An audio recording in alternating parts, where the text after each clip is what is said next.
ધોરણ 11 અર્થશાસ્ત્ર ચેપ્ટર 5 સરેરાશ સ્થિર ખર્ચ વિશે આપણે સમજીએ। પેઢીના કુલ સ્થિર ખર્ચને કુલ ઉત્પાદનના એકમ વડે ભાગવાથી જે ખર્ચ મળે છે તે સરેરાશ સ્થિર ખર્ચ છે એમ કહેવામાં આવે છે। એટલે સરેરાશ સ્થિર ખર્ચ એટલે શું?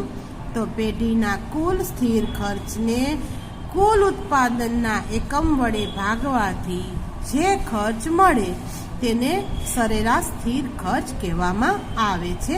એને આપણે ઉદાહરણ દ્વારા હમણાં આગળ સમજીશું। સરેરાશ સ્થિર ખર્ચ એ એકમ દીઠ સ્થિર ખર્ચ છે। સરેરાશ સ્થિર ખર્ચ શું છે?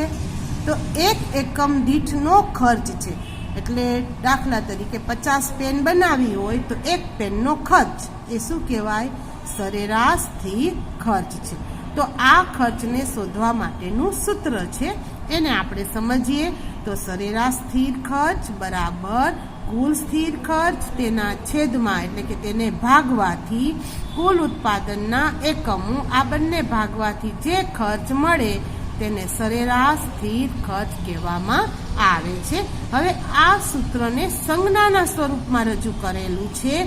તો અહીંયા એએફસી એટલે કે સરેરાશ સ્થિર ખર્ચ એટલે કે average fixed cost equal TFC એટલે કે કુલ સ્થિર ખર્ચ એટલે કે ટોટલ ફિક્સ્ડ કોસ્ટ અને છેદમાં ટીપી એટલે કે કુલ ઉત્પાદન એટલે કે ટોટલ પ્રોડક્શન। તો આ રીતે સંજ્ઞાના સ્વરૂપમાં પણ આ સૂત્ર આપેલું છે। હવે એને આપણે ઉદાહરણથી સમજીએ। દાખલા તરીકે એક પેઢીનું કુલ સ્થિર ખર્ચ 50,000 છે।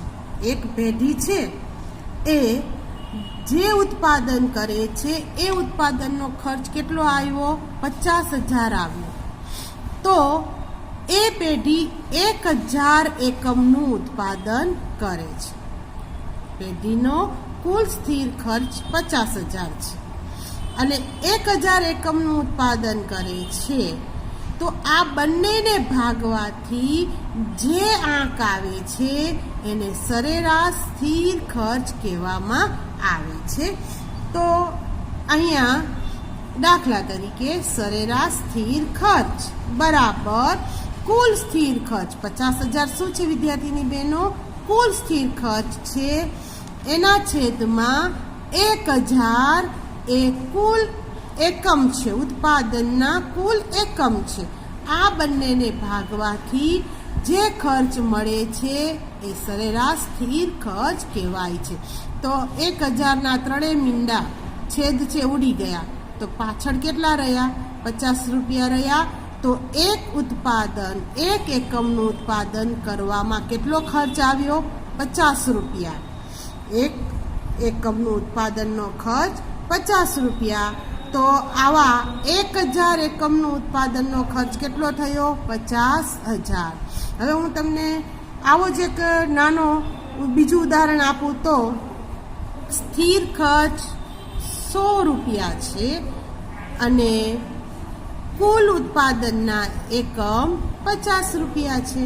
તો અહીંયા આપણે આ બંનેને ભાગીએ છીએ। 50 દુ 100 બરાબર 2 રૂપિયા જે આવ્યા એ શું થયું? 2 રૂપિયા એ એક એકમનું સરેરાશ સ્થિર ખર્ચ થયું। સમજાઈ ગયું? હવે આને આપણે વધુ સારી રીતે સમજીએ તો જેમ ઉત્પાદન વધે તેમ કુલ સ્થિર ખર્ચ વધુ ને વધુ એકમ વચ્ચે વેચાઈ જાય છે, કારણ કે સ્થિર ખર્ચ છે એ વધતો નથી। આપણે આગળ પણ સમજ્યા કે ઉત્પાદન વધે પણ સ્થિર ખર્ચ તેટલો ને તેટલો રહે છે। આપણે આગળ પણ સમજ્યા કે ઉત્પાદન છે 0 એકમ છે તો પણ ખર્ચ 100 રૂપિયા છે અને 0 ઉત્પાદન એકમમાંથી 50 એકમનું ઉત્પાદન થયું તો પણ ખર્ચ શું આવશે? 100 રૂપિયા। પછી 10 ઉત્પાદન થયું 10 એકમનું ઉત્પાદન થયું તો પણ ખર્ચ 100 રૂપિયા છે. તો 10 એકમનું ખર્ચ પણ 100 રૂપિયા છે અને 50 એકમનું ખર્ચ પણ 100 રૂપિયા છે. તો અહીંયા સ્થિર ખર્ચ છે વધુ એકમ વચ્ચે વેચાઈ ગયું. આ 100 રૂપિયા 10 એકમ વચ્ચે વેચાયેલા હતા. પાછા સ્થિર ખર્ચમાં તો વધારો થતો જ નથી, એટલો ને એટલો જ હોય છે. એટલે 100 રૂપિયા 50 એકમમાં પાછા વેચાણા. એટલે અહીંયા ખર્ચ છે સ્થિર ખર્ચ વધુ ને વધુ એકમ વચ્ચે વેચાય છે. તેથી ઉત્પાદન વધતા સરેરાશ સ્થિર ખર્ચમાં ઘટાડો આવે છે. એટલે કે જેમ ઉત્પાદન વધે તેમ વધુ ઉત્પાદનના એકમમાં સ્થિર ખર્ચ છે એ વેચાતો જાય છે. પરિણામે આપણે જો આલેખમાં આ બાબતને રજૂ કરીએ તો સરેરાશ સ્થિર ખર્ચની જે રેખા છે એ ઋણ ઢાળવાળી હોય છે. ઋણ ઢાળવાળી એટલે કે ઉપરથી નીચેની તરફ, અને ધન ઢાળવાળી રેખા હોય તો નીચેથી ઉપરની તરફ હોય. પણ અહીંયા સ્થિર ખર્ચ સ્થિર છે, એકમ વધે છે. પરિણામે સ્થિર ખર્ચ બધા એકમો વચ્ચે વેચાય છે. પરિણામે સરેરાશ સ્થિર ખર્ચની રેખા ઋણ ઢાળવાળી હોય છે. હવે આ બાબતને આપણે અનુસૂચિ દ્વારા અને આલેખમાં આકૃતિ દ્વારા આપણે ઉત્પાદન અને સરેરાશ સ્થિર ખર્ચ વચ્ચેનો સંબંધ જોઈએ.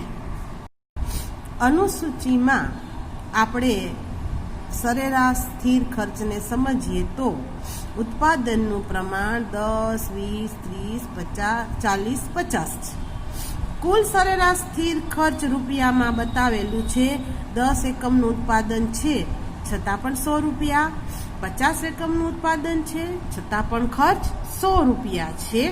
તો આ શું બતાવે છે કે 10 એકમે દાખલા તરીકે 10 પેનનું ઉત્પાદન કર્યું તો 100 રૂપિયા ખર્ચ આવ્યો. તો એક પેનનો ખર્ચ કેટલો થયો? 10 રૂપિયા. તો સરેરાશ સ્થિર ખર્ચ શું બતાવે છે? એક એકમનો ખર્ચ બતાવે છે. હવે એવી જ રીતે 20 પેનનું ઉત્પાદન કર્યું તો પણ ખર્ચ કેટલો છે? 100 રૂપિયા.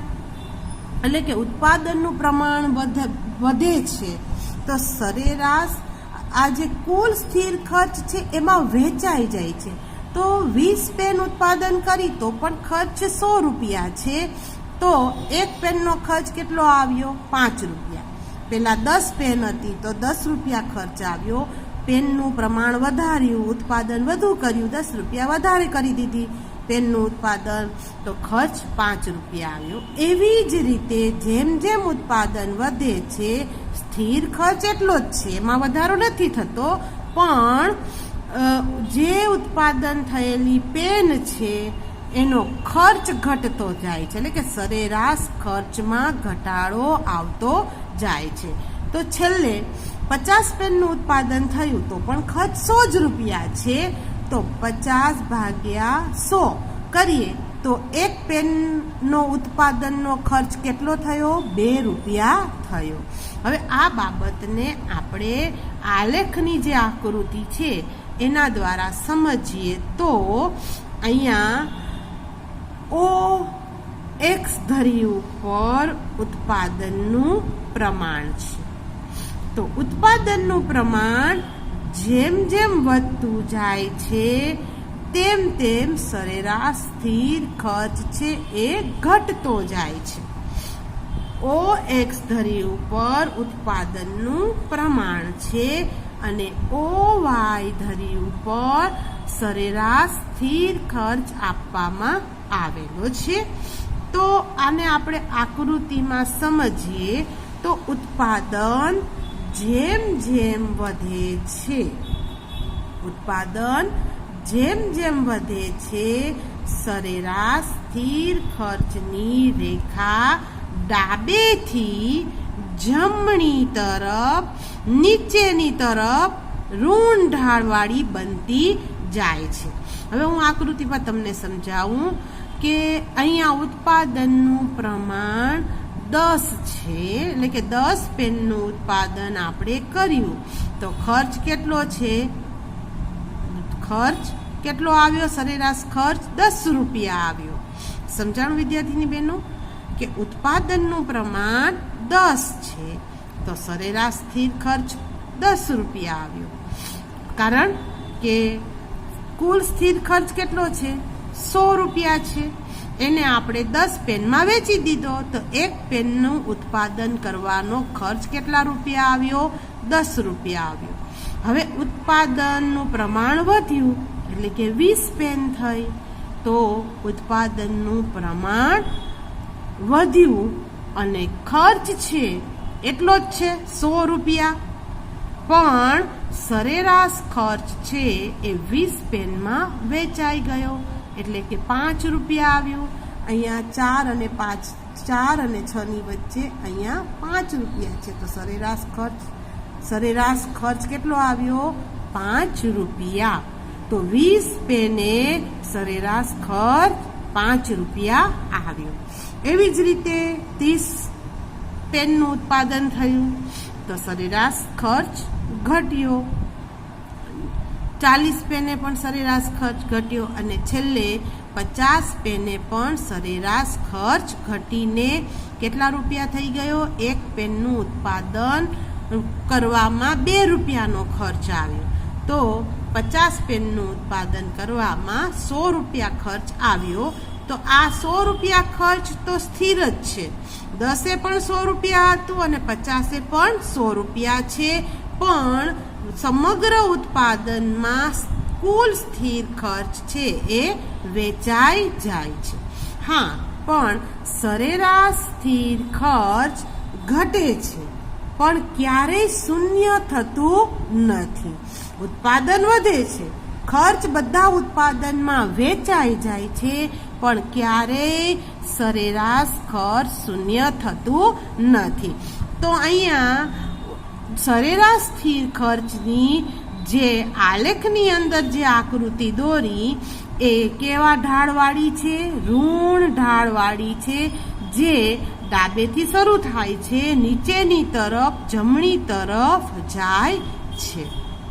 આ ટોપિક આપણે સમજી લીધો. હવે આગળનો ટોપિક સમજીશું.